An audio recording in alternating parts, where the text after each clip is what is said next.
All right, Brian, welcome to DAO Talk. Tyler, what's up?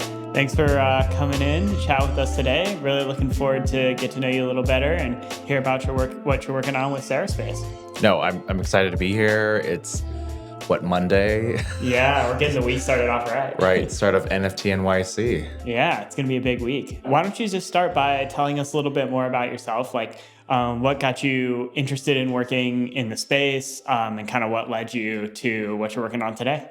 Totally. So Brian Tran here, co-founder and CEO of Serif.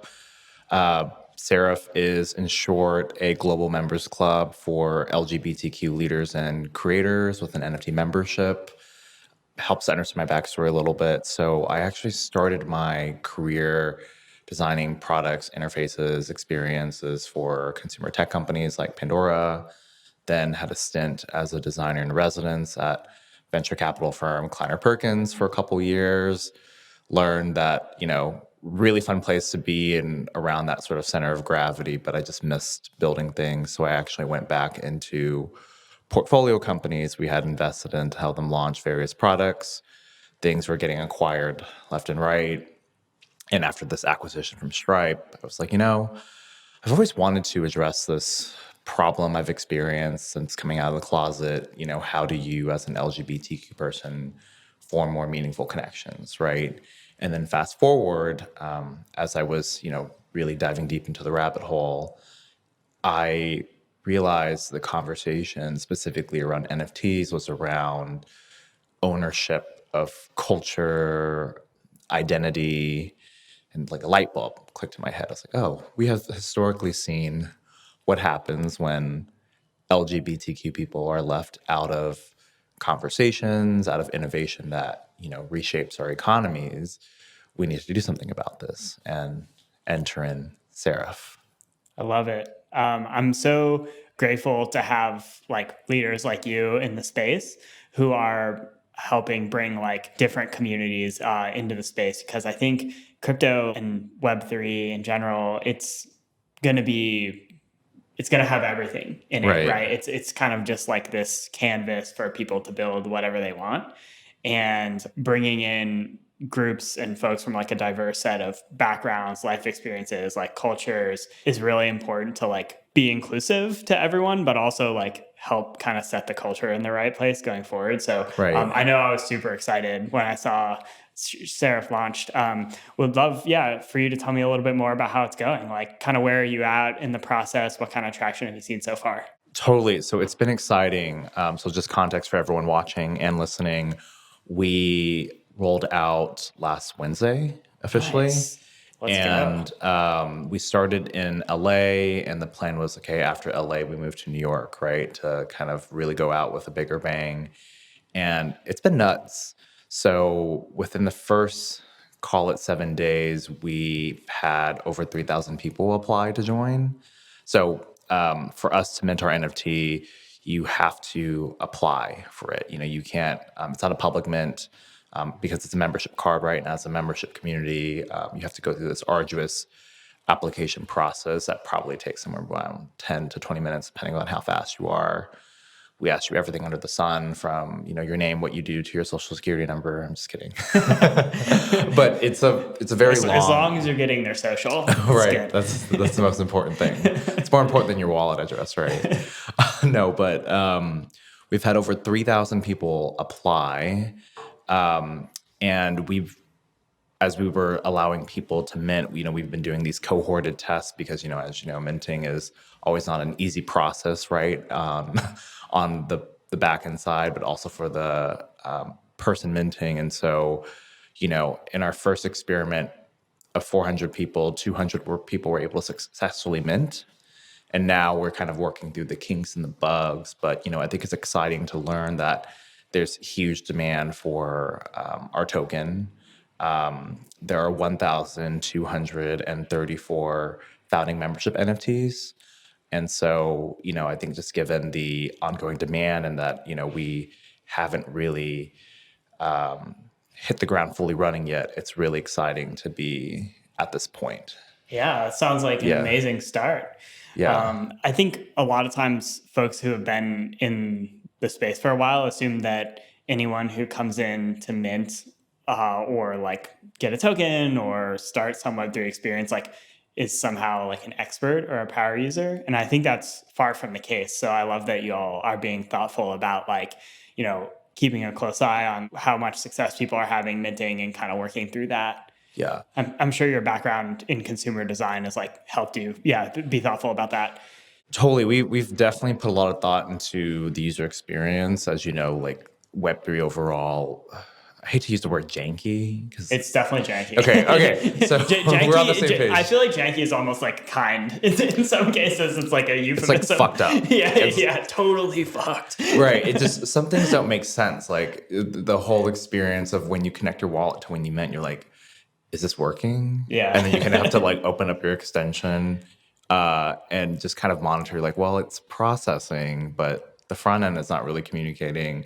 So anyway, that experience of like, I feel like people don't, you have to have a high level of knowledge to know what's happening on the back end. And like, once you know that, it kind of like is more intuitive why it's like taking a long time. Right. But like for people who don't really understand blockchains, which is like almost everyone, it's like so unclear what's happening between like wallet interactions or if anything's happening or if anything is going to happen. Right. And it's funny you said that because we went the extra mile and it's like as you're minting our NFT, the text updates, right? So it'll say, okay, like you connected your wallet, you can mint now. That's and as cool. you're minting, That's awesome. It'll say, all right, like, the process is the transaction is processing on the blockchain.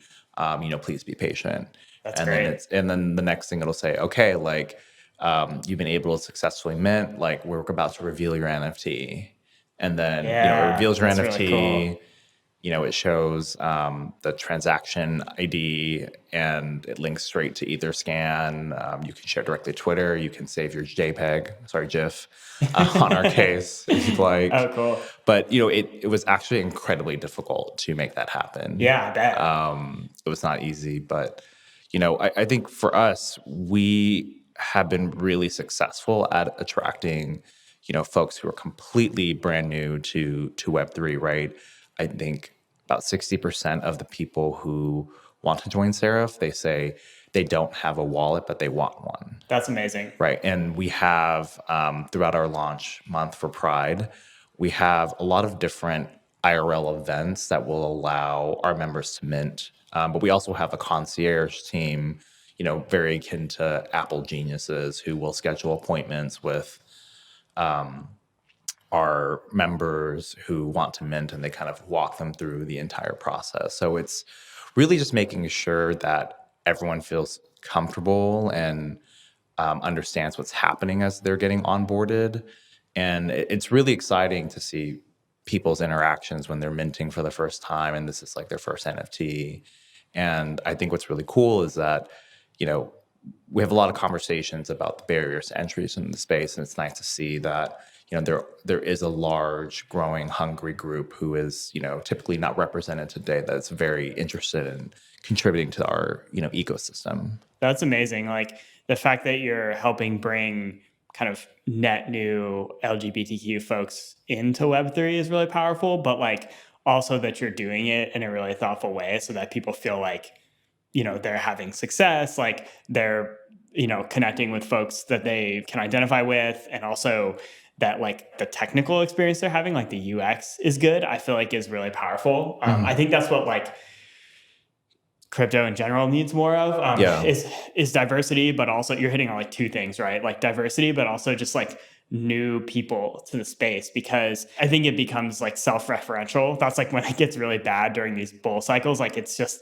people trying to like serve like the existing industry. Everyone's playing these money games kind of thing, which I think it becomes really destructive. Right. So like, as we've seen unfold the past few days. Exactly. But like what you're doing, which is like, let's create like a wholesome experience that like, drives the space forward from a UX perspective, for many folks who like have never even had a wallet before, right. I think is really powerful and like, really important. So thanks for doing that. No, it's a cool learning process. I think what's equally cool is that there's a community experience to it as well. So the folks who figure it out will teach others, and I think what's also just really cool is, we've been able to really attract just these amazing people, right? Recently we connected with this guy named Will White. He's like the CEO of Wallet Connect. But then you have folks like Melanie McLean, who's this head of community for pools. But then you also have, so these are, pretty like Web3 native Yeah, people. But absolutely. then you have, all these amazing creators who totally see this as the next way to sort of build their communities and audiences. Like there's Dominique Castellano. She was the face of Marc Jacobs' Heaven campaign and is a very prominent trans model and is just actively learning how to turn her art into NFTs via Serif. And so That's amazing. it's really inspiring just to see not only the variety of use cases and how people see they can use this for themselves, but also just like the multitudes of people who want to participate and engage in the space. That's amazing. That's Yeah. amazing. I'd love to hear a little bit more about your future plans. It sounds like you're super focused right now on like helping people have a good experience as they come into the community as you're launching, doing activation events during Pride Month, which makes sense. But like, let's take a step back, like cast the vision. Like, what does the world if Serif is like maximally successful look like in 1, 3, 5 years? Totally. So, our collective mission is to create more spaces for queer leaders and creators to connect, right? That means digital spaces, that means physical spaces, but I think helps to understand like what you get when you mint our founding membership NFT, right? First off, it's rights to buy the membership into the physical spaces that we're building. Two, it is the network in the community and the curated pop-up events that we're doing that are really designed to help you socialize and meet other members of the community. And three, we have a whole like benefits and perks programs where we partner with various businesses that our members represent to the ones that they own that are around like hospitality, travel, food and wine, like health, even wellness. And so you get, all this cool free shit or discounted shit. And so that's really the Maybe free in some cases. yes. And so that's really the make of our NFT utility, right? But I think kind of zooming in on, our future, right? It means, this community owned network of spaces where you can meet other amazing people like yourself, but you could also figure out how Web3 fits into your work or your industry. I think today, in a post-pandemic world, we're trying to figure out how we make more meaningful connections, how we continue to grow, right? Not only professionally, but also like mentally and spiritually. And I think it's an important note, as like simple as an idea that Serif sounds, historically, LGBTQ people have only had bars, clubs, and hookup apps as places to convene or connect. And that, you know, can be fun, but, there are some trade-offs slash downsides, right? Like there's really focuses on, one type of identity, right? If I'm at a club, like I'm going to be focused on meeting other men, right? Like I'm not going to really care about, women or non-binary people because I'm not really interested in going home with them because I'm a gay man, right? Yeah. Yeah. And so you're not really there for meaningful connections. Yeah. And then it's, realizing that it's just not a way to engage across identity. So we need to create an entirely different way for us to connect. And, the dream for us is that we can have these physical flagship locations in every major city and then connect the community digitally as well. That's really cool. I love the idea of like kind of blending that like IRL in person conversation with the digital.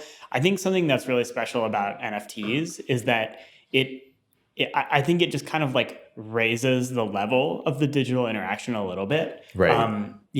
Before like maybe you're in like a social app or something like that, talking, like I think there's something about like NFTs and like Ethereum in general that makes it feel a little bit more real. Like people talk about like the metaverse or whatever, but I think it's really like something about the ownership and like the permanence of it and the self sovereignty of it. Even if not everyone who uses it like can articulate exactly those things, it just adds like depth, right, to maybe some of those like digital interactions. So I think I'm really excited to see like more of these organizations pop up where it's like blending the like one-to-one like in-person IRL with this like new digital medium that adds just like new ways for people to connect and interact. Right. It really solidifies not only your identity to the community, right? Just, absent of Serif, right? But also you do own, some aspect of the community, right? Yeah. And it creates an entirely new experience that isn't really possible or comparable in like a Web 2 world or a completely analog world. And our goal is always to sort of blend the two. We think about ourselves as a community powered by, Web 3 primitives, not the other way around, if that makes any sense. Yeah. I noticed like when I was on your website and stuff, like you don't necessarily like hit everyone over the head with like DAOs, Ethereum, blockchain, right? You're talking about like, okay, this is like an LGBTQ focused community. It's a tokenized community. So like there's this thing that's an NFT, but it's like you kind of, I've noticed you kind of like lead with more like the community aspect while maybe introducing people to the Web3 side of things. Yeah, no, that was completely intentional. As again, when you're onboarding people, you want to make sure they're comfortable with new terms, new concepts, and you got to be ready to educate, address skepticism Yeah. across Yeah. the board, right? I think Yeah. the opposition machine that we encounter in the media that is spewed out is wild, Yeah. right? So Absolutely. it doesn't help that you continually hear about the Discord servers of like Proof and like Bored Apes like getting compromised, Yeah. and it just you have to really be mindful of what you communicate. But I think at its core, like Serif is using NFTs, other tokens to come, to help queer leaders and creators connect and Yeah. collaborate together. And I'm really fascinated and excited for what's going to unfold in this next few weeks. Yeah, we should figure out ways to get you all like in front of less crypto native media. I mean, DAO Talk is great. Don't get me wrong, but I think everybody who watches DAO Talk is like just like a downer, which is Yeah. like a certain audience. And actually, it's great for those people to know about Serif too. But like, I feel like to your point about the mainstream media, it's like, oh, like another Bored Ape stolen, or like maybe even you hear about some ways in which these NFT communities actually aren't very inclusive at all. Right. Just for example. And so like other organizations, like I'm talking to Parker from Boys Club, I think later today or tomorrow, like that are doing like purposeful work that is inclusive, but also like inclusive both in the sense of like, focused on like historically marginalized communities, but also like Boys Club is like what you're doing, where it's like it's very accessible. Like their messaging, their They do such design, great work. their approach is very accessible. And I feel like, I don't see a lot of like New York Times coverage of those. And like that feels like a home run for the New York Times. But instead Right. they're just like, Bitcoin's burning down the rainforest. It's like, that's fair. but like would love to see, some of these other areas of crypto get a little bit of shine. Yeah, I think media coverage right now is very, very interesting. I'm curious, as we run through our sort of stories these next few weeks, like how that'll unfold, because we have a couple of interviews coming up. But Awesome. yeah, I think the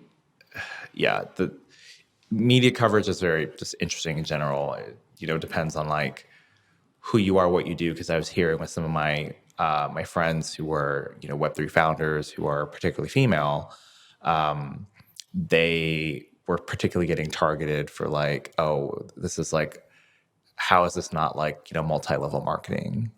Right. But it's funny because like you're like, huh? You mean what? like from journalists? Yes, and it's like why are the journalists talking to like the women founders that way versus like someone like me or someone else? It's like, what's your roadmap and what's your plan on like providing utility? It's very fascinating. Yeah. Yeah. I feel like if anything, yeah, I mean, now I'm just like saying what I want the media to do, which like they're not listening to me, but like, Right. it's like, at least I'll just speak for myself.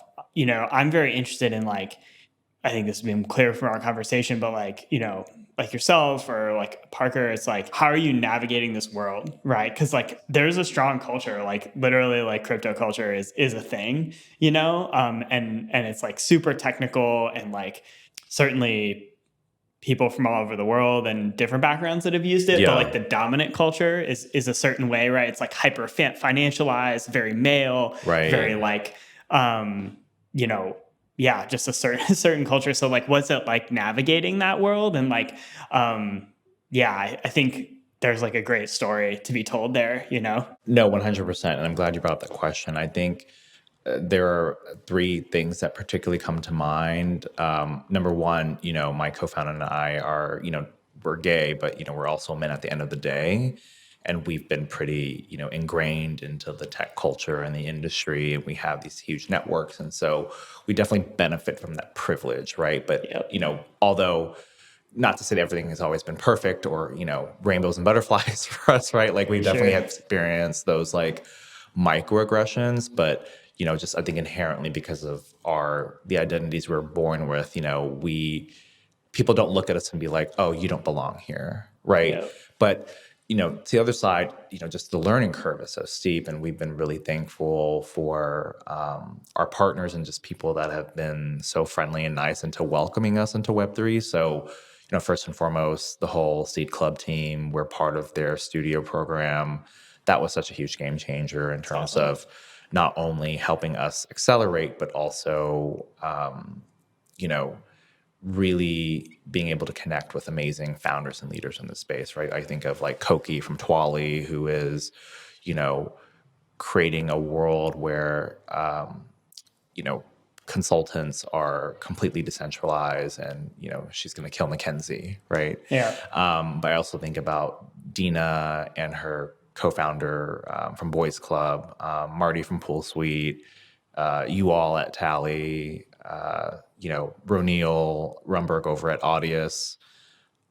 Those are some great Yeah, I mean, folks. yeah, Yeah, I'm that's missing a awesome. couple more, so I'm so sorry. The team over at Colors, over at Refraction, Yeah. we have been so fortunate to have their support. And, I think for other builders, founders, and creators who, don't see themselves in the space right now, there are tons of people who, you can find to help welcome into the space. It takes a little bit of work, but I wouldn't let that discourage you from trying to make, your name and yourself heard in the space. Yeah, that's great to hear. I think it's really valuable too. Like I actually really like working with folks who are newer and maybe have like a background in Web 2 or consumer product or just some other industry. Like kind of there's this like very special moment where it's like the light bulb has gone off. Like there's an understanding of the space, but you're not like so native to it that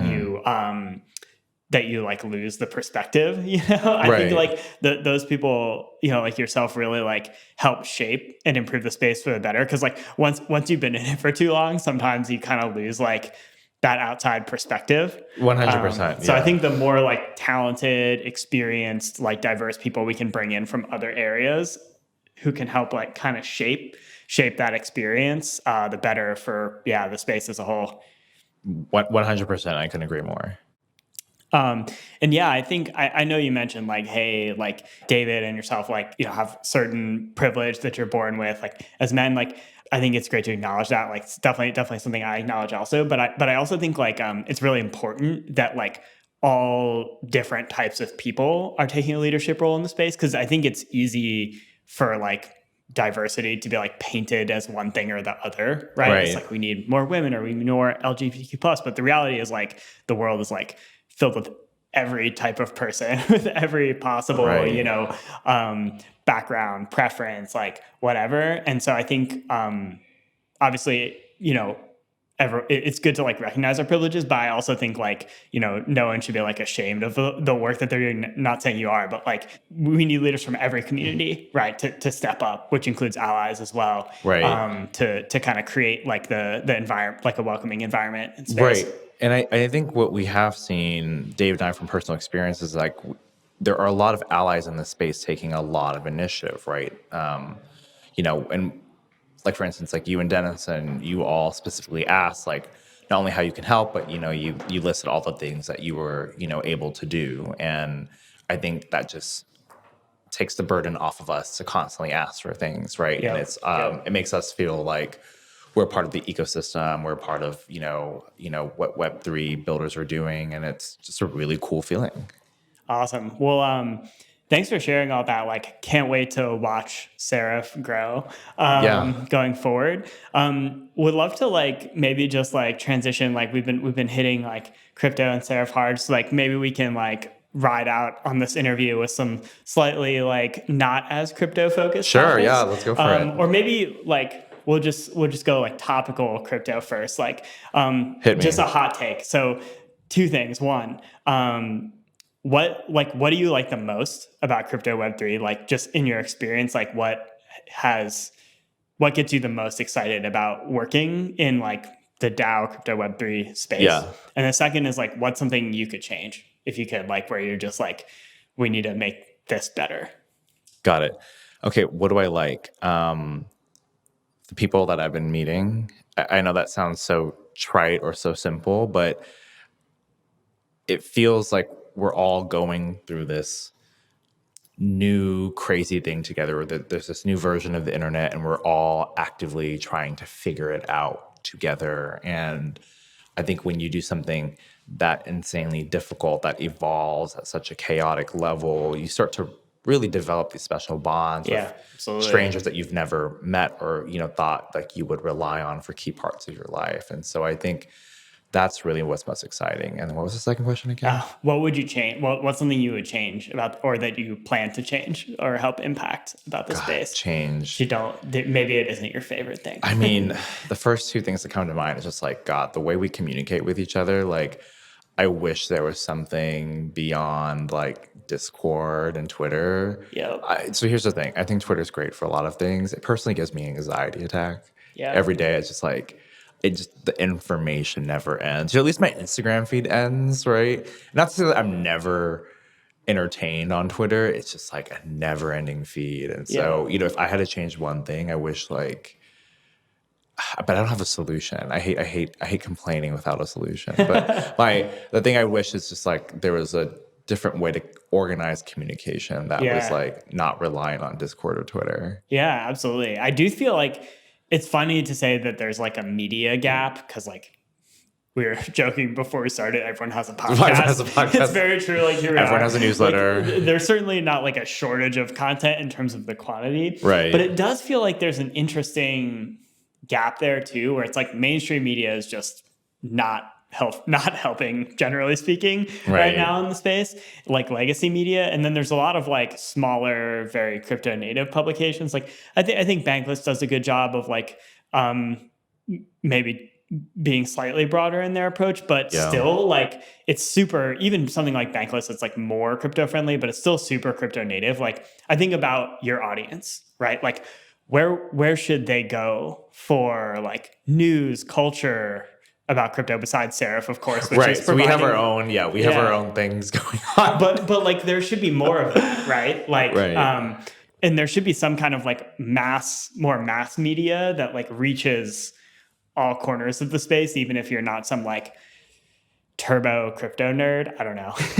No, that's a good point. I think it's more like that bridge between crypto and IRL, I guess, for lack of a better word. Yeah. That how to make crypto more consumer facing. Yeah, exactly. I mean, in general, crypto just has a PR problem. Yeah, it definitely does.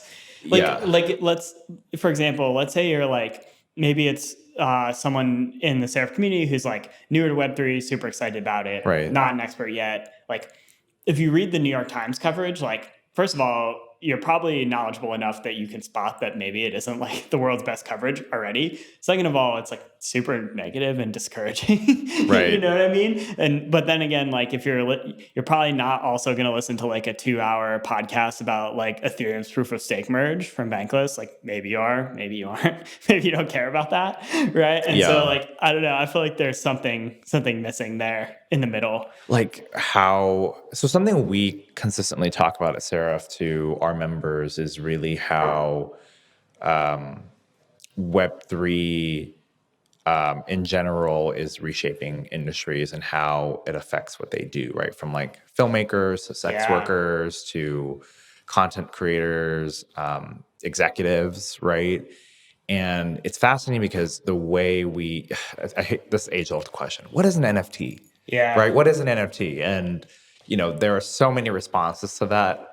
Like you and I know what an NFT is, right? But Yeah. then when it's like you're at that holiday dinner table and aunt, uncle, grandma, Yeah. cousin is like, what is an NFT? And I'm happy with the response that like we have come up with because it helps people understand or grasp it. And so, that question pops up. I say, well, you know that it stands for non-fungible token, but let's actually talk about what an NFT does, right? NFTs have figured out how to make digital scarcity happen, but also allow you to verify the authenticity of that digital scarcity. And when you understand those two concepts completely and how that relates to what happens in the real world today, like real estate, Rolexes, Birkins, Yeah. it really opens up a large door of possibilities and people's ears just start perking up. They're like, Yeah. wait, they're like, then they start understanding why NFTs as an art are such a compelling use case. Yeah. But then they start getting into the mechanics of like, let's say like, how do you make your film happen? Right. And then you start talking about the community. So our sort of strategy at Serif has always been, okay, like, how do you get people to understand things in piecemeal to where they get more curious and they get more appetite for like the bigger concepts? Yeah. I love that. Yeah. I love that about NFTs too in general. Like I think it's created a lot more surface area for people to engage with crypto. In some ways it's more intuitive. And it's also like to really care about crypto 3 years ago, you had to care about money basically. Like you need to be some kind of like econ, finance, political nerd. Whereas now it's like you talked about Rolexes, Birkins, fashion, art, movies, collectibles, like film. There's such a natural bridge Right. from or social clubs like communities, IRL like events. There's such a natural bridge there that I feel like it's helped pull more people in like yourself. Yeah, no, completely. It's there's a future beyond speculation, that's for sure. Yeah, absolutely. Cool. Well, hey, one last question before we go. Yeah, Totally what's it? non-crypto related. What is your favorite place in the world? And you can interpret place loosely, like city, state, specific location, Okay. digital place, anything. So my favorite place in the world is Aspen. I, during the pandemic, went there by happenstance. It was in that period where you thought 2 weeks was, going to be it for it. And then 2 weeks turned into 2 years. Yeah. Early pandemic. Yeah. And I just became full on mountain person, skied, hike, and lived in isolation. And I learned that I don't need to live in a big city. Growing up in Houston was great.